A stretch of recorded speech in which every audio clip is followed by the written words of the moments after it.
It was supposed to be a perfect evening. One of my evenings. Curated. Like the art in my gallery. The apartment was filled with the low hum of conversation, the scent of expensive wine, and the fig and prosciutto appetizers I'd arranged just so. This was my element. I was Alara, 32, manager of one of downtown's most exclusive art galleries, and tonight, I was the host. My husband, Liam, he was present. He always was. Solid, predictably. Like the beautiful handcrafted rocking chair he made that sat in the corner, a testament to his quiet skill. Liam is a luthier. He makes guitars and violins by hand, coaxing music from wood with a patience I could never understand. He's 35, with hands that are strong and calloused but impossibly gentle. He was talking to an old friend near the window, his back to the room. Safe. Then there was Julian. Julian was not safe. He was a client, a very, very wealthy one who'd bought a hideous abstract sculpture for a price that could have paid off our mortgage twice over. He was everything Liam was not. Sharp suit, a wolfish grin that made you feel like you were the only person in the room, and an intoxicating air of carelessness. He didn't build things. He acquired them. For the past 3 months, he had been acquiring me. In hushed afternoons in boutique hotels, in stolen moments in the back of his chauffeured car. Tonight was the first time they were both in the same room. My room. And God, the thrill of it was a current under my skin. I was holding court, of course. Laughing, refilling glasses, telling a story about a ridiculously demanding artist. Everyone was captivated.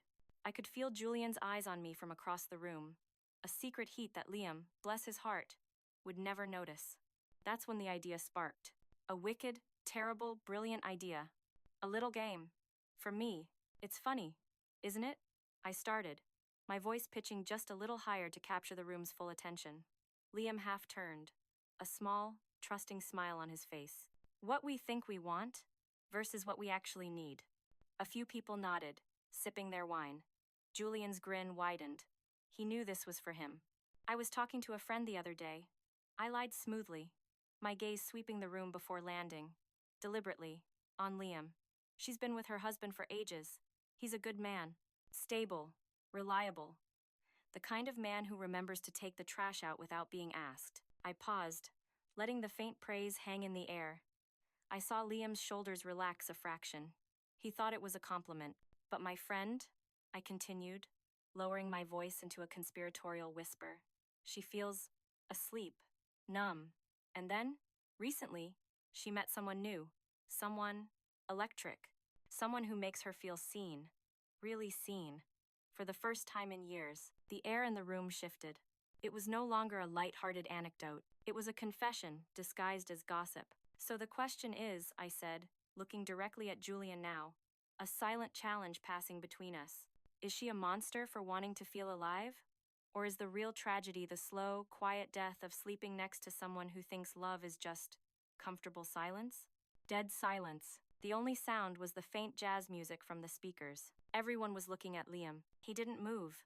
But I knew him. I saw the muscles in his jaw clench. I saw the light in his eyes dim, just a little. He knew. Maybe not the details, maybe not the name, but he felt the sting of the words. He knew they were aimed at him. And I, in that terrible, powerful moment, I loved it. I thought it was a brilliant performance. But he just gave a small, tight smile. A smile that didn't reach his eyes. One of those smiles he used when a client was being difficult. He didn't say a word, but I could feel the first hairline crack appearing in the crystal glass of our life. And I was the one holding the hammer. The drive home from dropping our friends off was a tomb. Liam drove. His knuckles were white on the steering wheel. He navigated the city streets with a precision that was almost violent. No music, just the hum of the engine and the deafening roar of everything I had said. I, of course, acted like nothing was wrong. I hummed a little. I commented on the new bistro opening on Elm Street. I was trying to wallpaper over the gaping hole I had just blown in our living room wall. When we got home, the silence followed us inside. It was heavier here, thicker. He put his keys in the ceramic bowl on the hall table. A bowl I'd bought. He took off his coat. A coat I'd picked out for him. Our life, curated by me. And he was finally noticing the price tags. He went into the kitchen and poured a glass of water. I watched him from the doorway, leaning against the frame, trying to look casual, unbothered. That was quite the story tonight, he said. His back was still to me. His voice was flat, devoid of all emotion. That was always worse than his anger. Oh, that? I laughed, a brittle sound. It was just some silly thing I heard. Trying to be dramatic. You know me. He turned around slowly. His eyes. God. His eyes. They were like gray stones. No, Alara, he said, his voice dangerously quiet. I don't think I do. He took a slow sip of water, his gaze never leaving mine. Who is he? My heart hammered against my ribs. A wild, trapped bird. This was it. The confrontation, and my first instinct, my only instinct, was to lie, to defend, to attack. Who is who? I asked, my voice dripping with false innocence. What on earth are you talking about, Liam? Are you seriously questioning me over a stupid party story? It wasn't a story, he said, placing the glass down on the counter with a soft click. It was a message. You wanted me to hear it, or maybe you wanted him to hear it. The blood drained from my face. He knew Julian was there. He knew.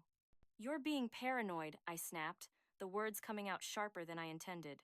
You're so wrapped up in your quiet little world of wood shavings and varnish that you think any mention of a life outside of it is some kind of threat. It was a joke, Liam. A performance. For our friends. Why do you always have to make everything so serious? I was gaslighting him. I knew it. Turning his valid hurt into a flaw in his character. His insecurity. His lack of fun. His seriousness. It was a tactic I had perfected over the years. He just looked at me. He wasn't buying it this time. You looked at him, he said. The man who bought the sculpture. Julian. You looked at him when you said it. Oh, for God's sake. I threw my hands up in exasperation, turning away to create distance. He was a guest. I was engaging with my guests. Is that a crime now? Am I not allowed to talk to people? That wasn't talking, Alara. That was something else. I spun back around, my eyes blazing. I couldn't stand the calm, analytical way he was dissecting me. I had to make him the villain. You know what? Maybe if you weren't so quiet all the time, maybe if you ever showed a spark of passion for anything other than a piece of maple, I wouldn't feel the need to perform, as you put it. The words were out before I could stop them.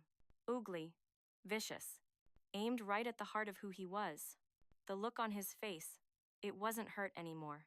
It was a deep, profound disappointment, the look of a man realizing he's been married to a stranger. He didn't say another word. He just picked up his glass of water, walked past me, and went into his workshop in the back of the house. I heard the soft click of the lock, and I was left standing in the kitchen, surrounded by a silence that was entirely of my own making. But I wasn't sorry. I was angry. How dare he make me feel guilty? The next 2 days were a masterclass in passive aggression. We moved around each other like ghosts in our own home. Polite questions about mail. Mumbled pleasantries about the weather. Liam spent most of his time in his workshop. The faint, sweet smell of sawdust and lemon oil usually comforted me. Now it smelled like an accusation. I, on the other hand, spent my time texting Julian.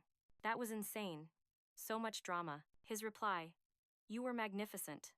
A goddess of chaos." It was the validation I needed. It proved I was right.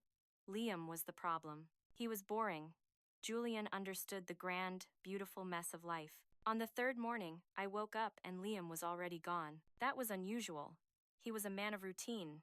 Coffee, read the news, workshop. I went downstairs, a strange unease settling in my stomach.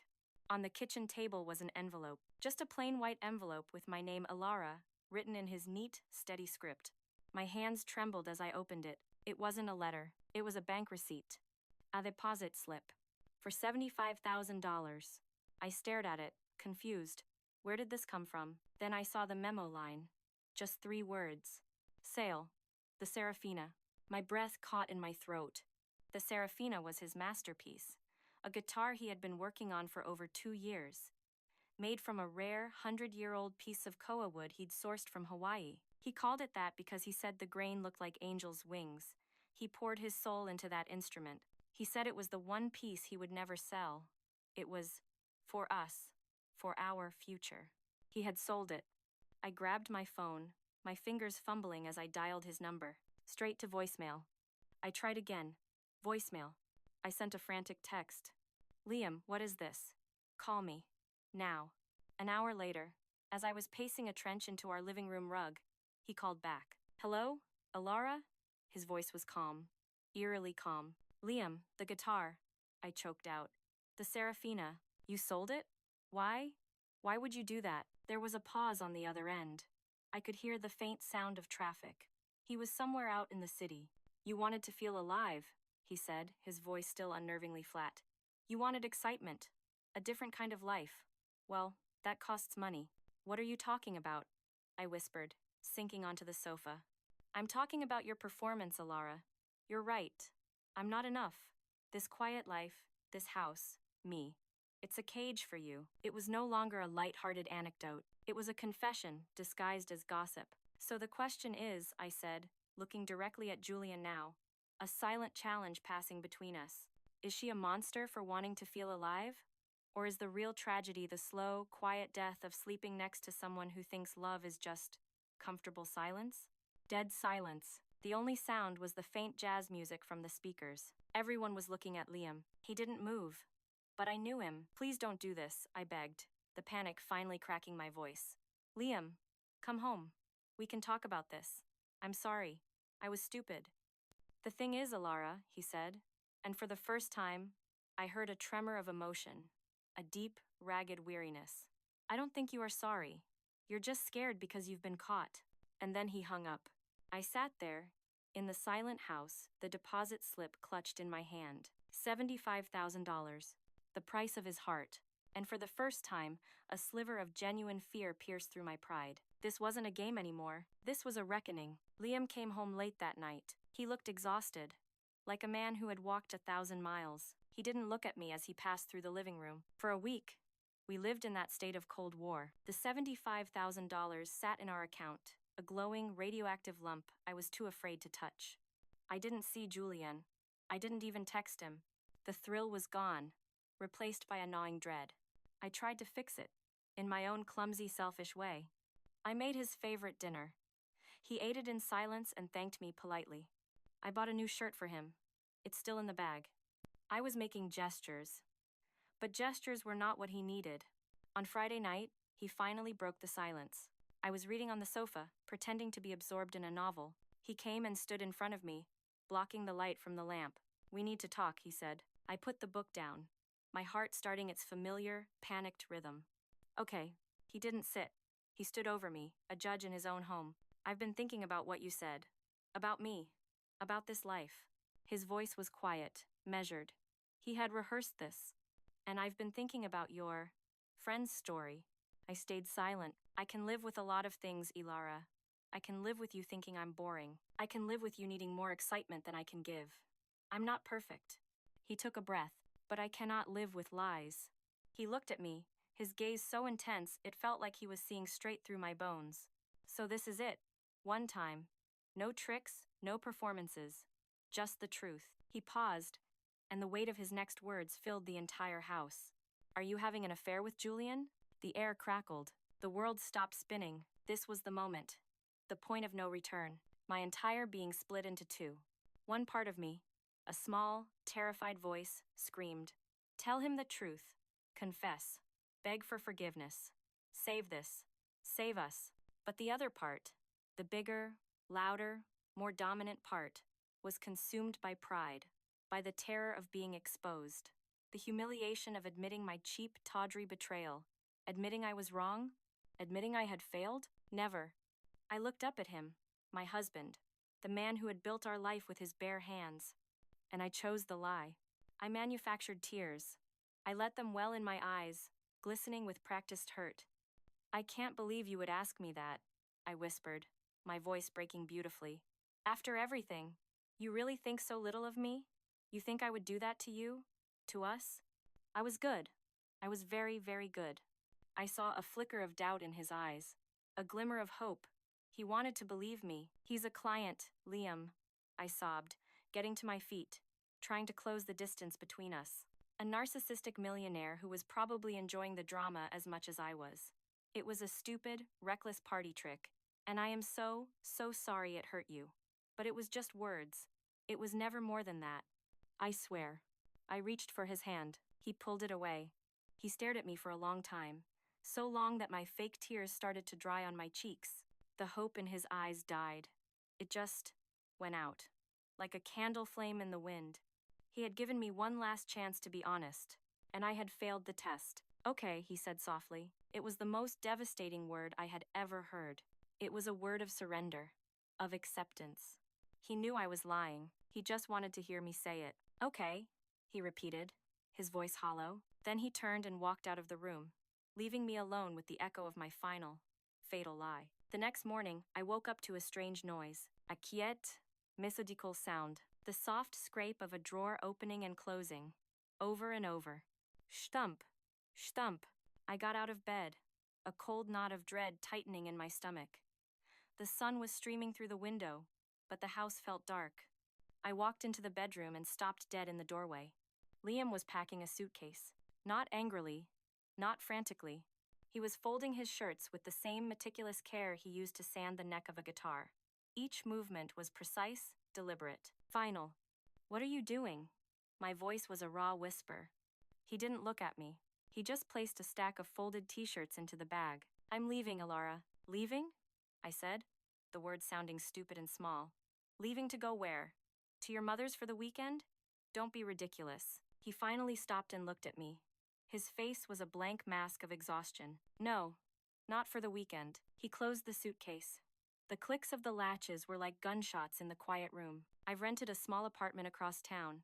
I signed the lease yesterday. The floor fell out from under me. Yesterday? You planned this? I hoped I wouldn't have to use it, he said, his voice flat. I hoped you would tell me the truth last night. That was the deal I made with myself. If she lies, I go. I stared at him, my mind scrambling, searching for the right words, the right tactic. Anger? Pleading? Guilt? Nothing came. I was empty. He walked past me, pulling the suitcase behind him. The little wheels made a mocking, rattling sound on our hardwood floors. I followed him like a sleepwalker. He didn't take much. The suitcase. A box of books. He went into his workshop and came out with the small, worn leather case that held his most essential tools. The chisels his grandfather had given him. The calipers he'd had since his apprenticeship. The heart of his craft. The heart of him. He put the box and the case by the front door. The divorce papers will be sent to you, he said, as if discussing the weather.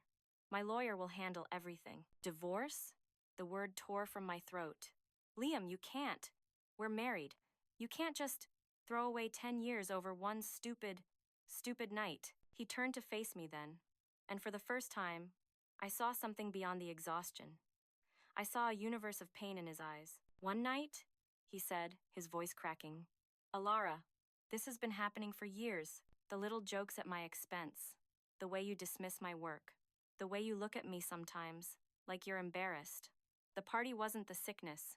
It was just a symptom. He opened the front door.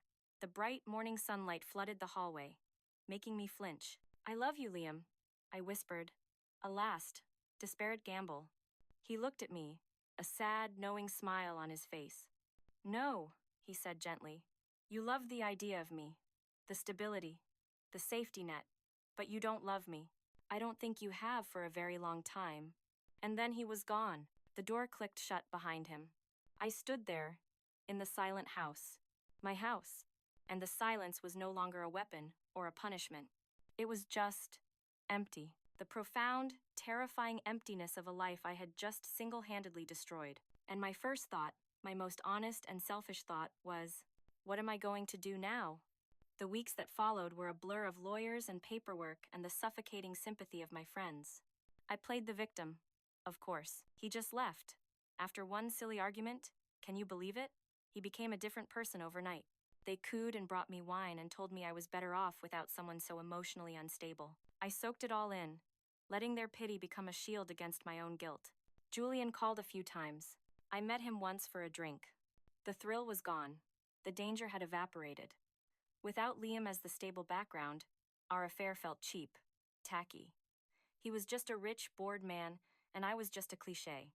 When he put his hand on my knee under the table, I felt nothing. He stopped calling after that. I was truly alone, in the big, silent house that felt less like a home and more like a museum of my failures. Every object, the chair he built, the bookshelf he hung, the small crack in the ceiling he'd promised to fix was a ghost. One night, about 2 months after he left, I found myself in his workshop. It was cold and smelled faintly of dust. On his workbench was a single, half-finished piece of wood, the beginnings of a violin. He had abandoned it mid-carve. I ran my hand over the smooth, unfinished surface, and I finally broke. Not the performative tears I had perfected. This was a raw, ugly, gut-wrenching sob that came from a place so deep inside me I didn't know it existed. The weight of what I had done, of what I had lost, crushed me. Drunk on wine and self-hatred, I picked up my phone. I dialed his number. He answered on the second ring. "Alara?" His voice was cautious. "It was Julian," I slurred, the words tumbling out before I could stop them. "At the party. It was him. We have been, seeing each other. For months." Silence. "I slept with him," I continued, the confession a poison I had to get out. "In hotels. In his car. I lied. I lied about everything. That night, at the party, I wanted to hurt you. I wanted you to feel small, because it made me feel big. It was cruel, and I knew it. I waited for him to yell, to scream, to tell me what a horrible person I was. But he just stayed quiet. "Liam?" I whispered, my voice trembling. "Say something. Please." There was a long, heavy sigh on the other end of the line. "I know, Ilara." His voice was tired. So tired. I always knew. I recoiled, as if struck. "What?" "I knew I wasn't imagining it," he said. "I saw the texts on your phone by accident a month before the party. I didn't want to believe it. I kept telling myself I was wrong. I was waiting for you. I was waiting for you to respect me enough to tell me the truth." He paused. "Last night, that was my last hope. I just wanted you to tell me the truth. Just once. So I could know that somewhere, underneath all the performance, you were still in there." The words hit me harder than any anger ever could. It wasn't my affair that had destroyed us. It was my cowardice, my lies, my profound, bottomless disrespect for him. "I'm sorry," I choked out, the words feeling pathetic and useless. "I know you are," he said, and there was no malice in his voice, only a deep, irrevocable sadness. "You're sorry you got caught. You're sorry you're alone. But I don't think you're sorry for doing it. And the worst part? The most terrible, damning truth in this entire mess? He was right. I sit here now, in this house full of ghosts. The divorce is final. I understand, on an intellectual level, that I am the architect of my own ruin. It wasn't him. It was me. But even now, as I say that, a part of me, a dark and stubborn part, still whispers, but if he had just been a little more exciting, if he had just fought for me harder, I guess that's the hardest part to accept. I lost everything, and I still haven't learned a thing.